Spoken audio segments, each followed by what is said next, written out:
Hello hello everyone I am back. तो मो face आ voice रू जानी पारुथिबे मो देह बहुत ही खराब थिला। एबे मते टिके बेटर फील होची सेतपे जाइतले टिके दुकान को इपी आनी के खाइबा पई टिके बनेकी।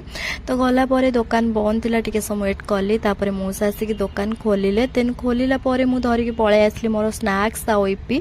जेहेतु टिके ज्वर अछि मते किछि भल लागुनी हॉस्टल खाइबा पई, सेतपे भाबिली टिके इपी बनेकी खाइबे बोली। तो मु एठी मो स्टाइल इपी बनौथिली, जोटा कि नॉर्मल वाटर रे इपी पकेकिना टिके गरम करके मसला और कंचा प्याज रे बनौथिली। एते तो किसी खास टेस्ट नथिला, बट मते भल लागुथिला जेहेतु मु बनैछि। तो घर लोक तो नाहंती एडी बनै कि दबा पई, निज काम निजे ही करिया को पड़िबो। जेते भी देह खराब हो चाहे भी हो, निज काम निजे करिया को पड़िबो। देन एठी मु मेडिसिन खाइ दे कि मते टिके भल लागु नथला। रूम रे 2 दिन हेलानी रहिछि, रूम रे मते भल भी लागुनी। तो सेत पई भाबिली टिके बाहर जाके बुलिया पई।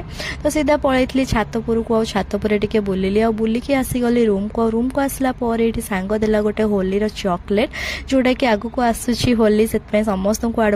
देन तापर एठी मु मोर टिके गार्गलिंग करि दउथली, काहे ना मोर नेक पेन एबे भी कमिनी। जते मेडिसिन खाइले कोन हबो, होममेड टिके ट्राई तो करिया को पड़िबो। आज पई एतिकी देखावा नेक्स्ट ब्लॉग।